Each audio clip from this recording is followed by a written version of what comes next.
4 लोगों को गिरफ्तार किया गया और उनके पास क्वेश्चन पेपर का बंडल मिला। एक सोनू कुमार थे जिन्होंने बीपीएससी को लेकर बहुत अच्छे से प्रदर्शन किए थे। साइड कर लिया। सेंट्रल सुपरिटेंडेंट का मृत्यु हो जाती है और वो संदेहात्मक है हमारे लिए। प्रश्न पत्र जी ट्विटर पे ट्रेंड कर रहा है। 28 सेंटरों का लिस्ट है जहाँ पे गड़बड़ियाँ हुई है। जोक बना दिया है। अब सरकार क्या कर रही है? अब सरकार कुछ भी नहीं कर रही। ऐसी निकम्मी सरकार हमें नहीं चाहिए। हजारों करोड़ का ये घोटाला है, स्कैम है। क्या हुआ? 13 को परीक्षा होने वाली है तो बच्चे 2 तारीख को कॉल लिए कि हम लोग कम से कम आयोग को बोलना चाहिए कि क्या है। उस समय कुछ नहीं हुआ। 6 को बच्चे आए, पूरा पिट गए, उसके बाद भी आयोग कुछ नहीं। शाम को बताती है कि नॉर्मलाइजेशन नहीं होगा। पहली बार ऐसा हुआ है ऑफिशियली प्राइवेट शिक्षकों को बुला करके इन्वॉल्व करके और डिसीजन ली है आयोग ने, जो कि बिल्कुल नहीं होना चाहिए। स्टेक होल्डर हम विद्यार्थी हैं, अगर आपको बुलाना था तो प्रोफेसर बुलाते। 15 को शेड्यूल था 15 नवंबर को कि छात्रों से संवाद होगा, लेकिन ऐसा नहीं हुआ। क्योंकि 4 दिन इनका पोर्टल इनका डिस्टर्ब रहा, जिसके कारण से लगभग 80,000 बच्चे वंचित रह गए फॉर्म भरने से। उन्होंने रजिस्ट्रेशन किया, लेकिन इतनी जटिल प्रक्रिया थी इस बार भरने का। लाइव फोटो करना, भले ही हमारा डिजिटल इंडिया है लेकिन हम लोग डिजिटली परिपक्व तो नहीं है ना महोदय। इतनी कठिन होने के बाद 13 तारीख आया। बापू परीक्षा परिसर जो एशिया का सबसे बड़ा परीक्षा केंद्र बनाया गया है, 12,000 विद्यार्थी बैठे हुए थे।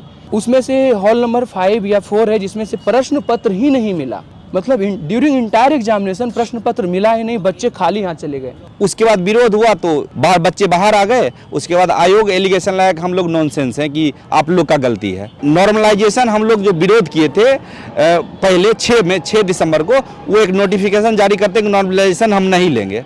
जब 4 तारीख को एग्जाम लिए तो फिर एक शब्द ला दिए स्केलिंग, कि हम स्केलिंग लेंगे। स्केलिंग यूपीएससी के मेंस या ऑप्शनल जीएस सब्जेक्ट में लाया जाता है और ये पीटी में ही ला रहे। यहाँ पे स्पष्ट लिखा हुआ है कि स्केलिंग जैसी कोई प्रक्रिया नहीं होगी। 13 को जो पेपर चल रहा था 1 बजे पेपर बाहर आ गया। हालांकि 12:53 और 12:38 में ही पेपर घूम रहे थे और ये ट्विटर पे आ गई। तो ये ट्विटर वाला प्रश्न पत्र जी ट्विटर पे ट्रेंड कर रहा है, ये मतलब बीच में आ रहा है। जी ट्विटर पे आ गया। उसके बाद फिर व्हाट्सएप पे भी आ गया।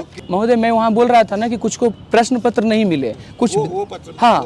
और ये ऑफिशियल आयोग का स्टेटमेंट है कि बच्चे उपद्रवी थे, कुछ असामाजिक तत्व घुस गए थे। महोदय मैं ये जानना चाहता हूँ कि जब क्या फॉर्म भरा रहा था तो उन्हें पता था कि बापू परीक्षा केंद्र में हमारा सेंटर होगा, तो हम लोग उपद्रवी कैसे हो गए? परम ज्ञान निकेतन गया है जहाँ पे माइक से अनाउंस हो रहा है आंसर। तो मतलब ये पूरा मजाक बना दिया है, इसको जोक बना दिया है। हम लोग तो री एग्जाम जा रहे थे और आयोग बोले कि नहीं, क्वेश्चन पेपर आउट नहीं हुआ, क्वेश्चन पेपर बाहर आए ही नहीं। 2 दिन बाद 4 लोगों को गिरफ्तार किया गया और उनके पास क्वेश्चन पेपर का बंडल मिला। अब सरकार क्या कर रही है? अब सरकार कुछ भी नहीं कर रही। बापू परीक्षा परिसर में एग्जामिनेशन हो रहा था, उससे पहले ही वहाँ पे सेंट्रल सुपरिटेंडेंट का मृत्यु हो जाती है और वो संदेहात्मक है हमारे लिए।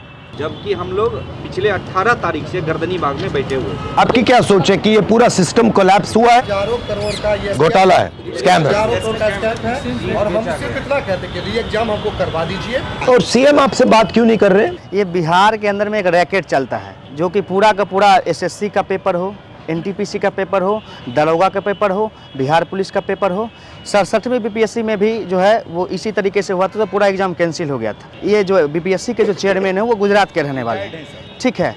और वो उस पे जो है कई सारे आरोप भी हैं और सिस्टम से ये चला रहे हैं। गुजरात के अंदर में रैकेट चलता है और सीएम साहब का जो डिस्ट्रिक्ट है, हम कोई क्षेत्र का बात नहीं कर, वहाँ से लगातार लोग पकड़ाए हैं, रैकेट में लगातार पकड़ाए हैं। आप कुछ बोलना चाहती हो? हम लोग 6 तारीख और 25 तारीख और 29 तारीख को हम लोग को बर्बरतापुर तक लाठीचार्ज किया गया। हम लोग गांधीवादी तरीके से गए थे बीपीएससी ऑफिस के सामने और मेल पुलिस के द्वारा हम लोग को बेरहमी से पीटा गया और पीछे मारा गया। इतना बेरहमी से मारा गया कि हम लोग उसका बयान नहीं कर सकते हैं। और सोशल मीडिया पर इतना ट्वीट होता है, हम सब का पिक क्लिक जो होता है देखते तो शर्म आती है। पीएमसीएच में हम लोग एडमिट थे तो हम लोग को हाउस अरेस्ट किया गया। इतना पीड़ा से हम लोग दर्द में महसूस कर रहे थे, उस वजह पुलिस हम लोग को टॉर्चर कर रही थी। क्या चाहती है सरकार हम लोग से?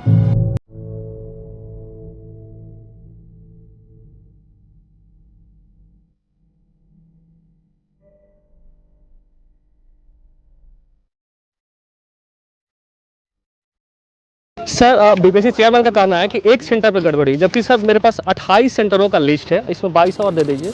28 सेंटरों का लिस्ट है जहाँ पे गड़बड़ियाँ हुई है विथ एडमिट कार्ड। ये कहाँ का है? ये गुजरात वही है, गुजरात वाला। ये सर ये जब पहले बहुत सारे केस हैं सर, इन पे बहुत सारा 400 करोड़ का एलिगेशन है सर SC/ST मामले में। सर ये पूरा का पूरा मामला जो है संवैधानिक क्राइसिस हाँ, का है, संवैधानिक बिल्कुल। का है। संविधान यात्रा पे आप लगातार सिस्टम कोलैप्स। अच्छा एक बात बताइए, आप मुझसे क्या चाहते हैं? एक बार गर्दनी बाग चले सर। हमारी 4 मांगे पार्लियामेंट हाउस में ऐसा कानून बने जिससे लोग डरे, प्रशासन डरे और विधायक डरे। मेन आपका है कि मैं पार्लियामेंट में आपकी बात उठाऊं ना। नमस्कार। धन्यवाद सर आपके। तो सर एक स्टूडेंट के लिए टीचर नहीं आएगा तो कौन आएगा? भारत हमारा लोकतांत्रिक देश है सर, और हम लोग सर गांधीवाद में विश्वास करते हैं सर, इसीलिए हम लोगों ने सर सत्याग्रह शुरू किया। वरना सर छात्रों का सत्याग्रह नहीं होता सर, आंदोलन और क्रांति होती है सर। और हम लोगों ने अपने मुद्दे भी रखे सर, प्रोटेस्ट नहीं रिक्वेस्ट। हमने कहा सर व्यवधान नहीं समाधान और विवाद नहीं संवाद। उसके बाद भी सर पुलिस वालों ने बर्बरतापूर्वक हम लोग पर सर लाठीचार्ज किया है, माँ बहन की गालियां दी हैं, लड़कियों को जो है पुलिस वालों ने सर पेट पे मारा है कि पूरे विश्व में ऐसा कभी नहीं हो सर, अंग्रेजों के काल में भी ऐसा नहीं